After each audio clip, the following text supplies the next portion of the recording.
Hello Gemini, welcome back to my channel. If you're a returning subscriber, thank you for coming. If you're new, hope you enjoy the reading. Let's have a look for you, what's coming up. Just general news. Mercury is retrograde at the moment, and it will be until the 22nd of June. There's a slight shadow period after that as well, where it will be in operation still. So it's a very slow moving energy, so it tends to still have a bit of a drag as it starts to move forward again. So the usual story, if you are affected by it, then make sure that you back up all your electronics and your technology. And be careful with everything you say, all your words, contracts, documents, and so on. Not the best time to be making purchases or making big actions. But if you have to, then triple check everything, because assumptions can come in, mistakes can be made, things can be overlooked, you know. And also people and situations may pop back into your life from the past. Normally it's to deliver a message or valuable information or insight. Sometimes it's closure. We also have a new moon solar eclipse that will be happening in Gemini. So both Mercury and Sun are in Gemini currently. So Mercury will stay retrograde the entire time, and the new moon solar eclipse will be on the 10th of June, also in Gemini at 19 degrees. So they will cross paths as well. There will be an interaction with that around about the 13th of June, but the new moon solar eclipse will be the 10th of June. And that will be a fresh start, a clean slate of some sort. It will be quite a powerful one, I feel, because Mercury retrograde is nearby. But there's also going to be a Saturn and Uranus square, which will happen on the 13th of June. So a lot of action, a lot of issues around communication, technology, and deconditioning, but also rules, discipline, structure, and so on. But just Uranus is always expect the unexpected. It's always about change, and Taurus will always be about your values and, you know, what you own, and income and so on. Also land and real estate, things like that. Uranus is sitting in Taurus at the moment. It's a very fixed, earthy sign. Doesn't like change. So with Uranus in there, it's quite an upheaval for the Taurian energy. And the Saturn is sitting in Aquarius. So this is all about shaping the future, ideals, social things. So it's structure and discipline coming in there, but it can also be a little bit too much. So we'll have to just see how that plays out. But certainly the new moon solar eclipse on the 10th of June, you know, it's about, as I said, about a fresh start. Solar eclipse is always about self-mastery of some sort. So I expect a change of direction, either in relationships or in professions, you know, where you work and so on, or what you do. And then also possibly relocation for some people as well. So that's just a small overview of what's actually happening. The rest I will see now what comes out for you. So for the, let's just start here with the third house. So the third house is everything to do with your communication. So all forms of communication, written, verbal, online communication, even body language comes into this. It also covers contracts and documents, and also family situations. So this could be connections to like aunts, uncles, cousins, general relatives come in, siblings, and also even neighbors may come in. So something may be coming up to do with that, but it's probably contract and document related. As I said, with Mercury retrograde, please make sure that you're you're pristine about your communications. Choose your words with care. Be very careful what you say and what you write, and what also obviously what any kind of contracts and documents that you're going over.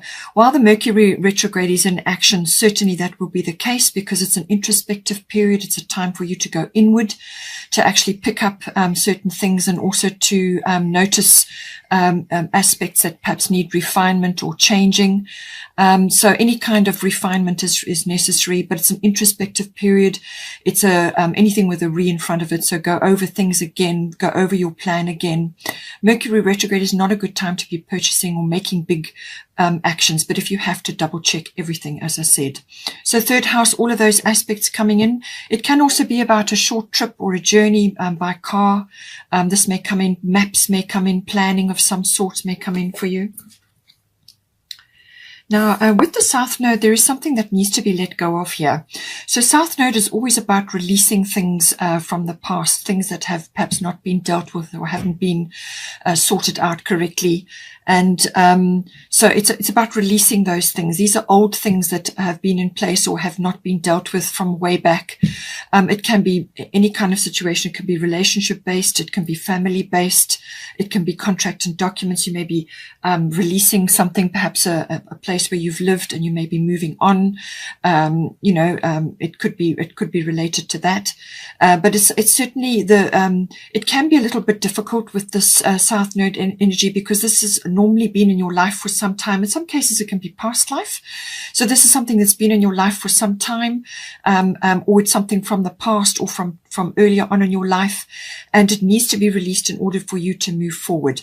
So this can be like dealing with, in some cases, it can be your karma, what you have built up previously or during this life, and now actually dealing with it face on, resolutions and so on, closing things off, getting closure in some way, or just dealing with things so that they are finished and completed. You need to let go of a whole lot of things. In some cases, this can be emotional baggage. It can also be things that you need to say, things that you need to release, and to move on. But it's moving into the future. That's really where you want to go. But the past, it's saying that some big door is going to come closed at this time. So, do what you need to do, deal with what you need to deal with, and be clear about it. Because as I said, with this new moon solar eclipse, this is a fresh start, a new beginning, and you need to let go of the baggage. You need to let go of a whole lot of things that perhaps have been troublesome for you. And it all involves your communication. We have got White Taurus sensitivity. You are becoming increasingly sensitive. Avoid harsh relationships, environments, situations, and chemicals.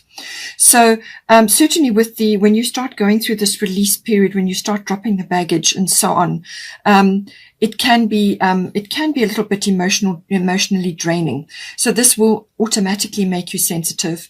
But it's just saying that in general, your sensitivity is going to be very high. So be careful, as I said, with your words and what you're expressing and what you're, putting down in writing and so on.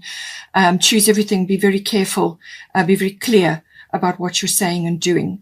But it's just saying that you need to clear certain things, and release yourself from certain things. In some cases, it can also be to, kind of move away from situations which have not been working for you, anything that's triggering you. So this can, as I said, come from harsh relationships, environments that are not suiting you anymore because you've outgrowing them, situations and chemicals. So clear out your home, have a thorough look over everything, and get rid of things that are toxic for you. So sensitivity, this is all of us on the ascension path as well. It's about, you will become more and more sensitive, and just certain things just will not work for you anymore. And so they have to be released. They have to be let go of, or you need to move away. In some cases, it's a kind of a retreat. Certainly with Mercury retrograde, that can be the case. It's an introspective period. But it's anything with a re in front of it. So reinvention, relocation, repeat, revise, redo, anything with a re in front. And so it's about going over things again, to come up with a much, much better plan. So if you are planning to release something or do something, go over it, make sure it's all clear. Choose your words with care, as I said. But just be aware that you are going to be, in a sensitive, frame. And this is necessary in order for you to release a whole lot of things that need to go now. We have got here 12th house. So this is the house of the unconscious. So everything that's in there, that is kind of driving your behavior, or it's about programming, or sort of complexities, any sort of behaviors that are in there that need to be released or need to be looked at. It's your engine that is going on behind the scenes. And it can also be, as I said, about a retreat and in some way, shape or form as well. And this can be just a retreat to sort things out for yourself, but it can also be a physical break. Maybe you're taking a short journey away just to have a break. It could be a yoga retreat, anything like that can come in. It's also very much about your spiritual life, spirituality and all things spiritual related, meditation, mysticism. But it also is very much about healing. Now, you have also got Pisces here, so I expect that's going to come in to do with relationship or to do with children as well. And with this energy, great healing is possible. And certainly with Jupiter moving through Pisces at this time, there's great opportunity for healing there, because the Jupiter energy is breakthrough. It's luck. It's expansion of some sort. And so that all of these things can be highlighted. It can also expand or highlight aspects that need to be worked on in order to bring about the healing or to bring about peace, internal peace and so on. But reflection, looking at things. And certainly you're going to need to do that with the South Node card. So it can also in some cases be about releasing things, as I said.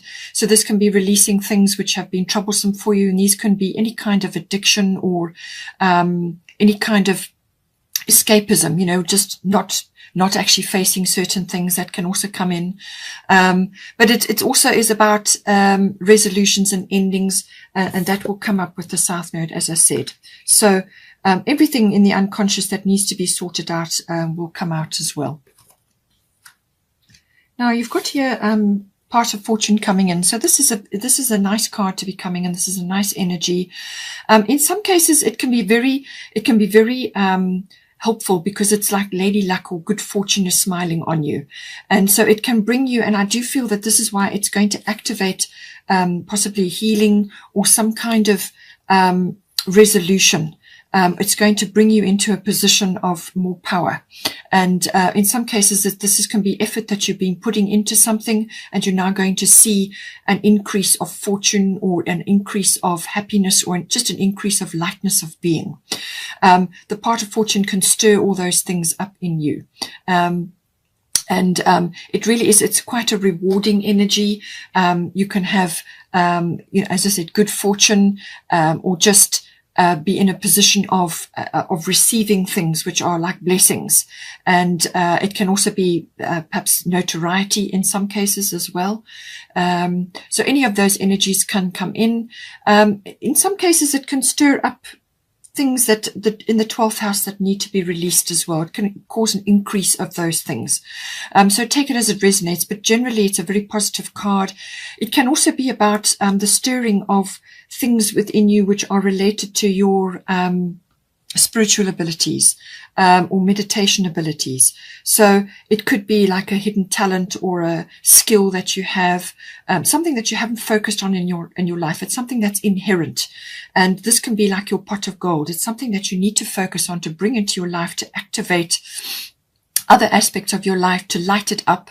And in some cases, it can be a profession change. In other words, you can find that you may be able to channel now, or you may be hearing, you may be clairaudient, or you may be clairsentient, or you may be getting a lot of dream downloads, or just guidance, very strong inner guidance.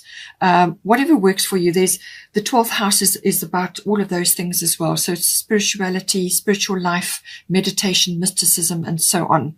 And so any one of those things could be activated at this time, but any kind of skill or talent that you have in that relation as well could be activated at this time. Okay, Gemini, I hope you enjoyed that. Please take care. Have a wonderful month. Please don't forget to like and share, or like and subscribe, and I will see you next time.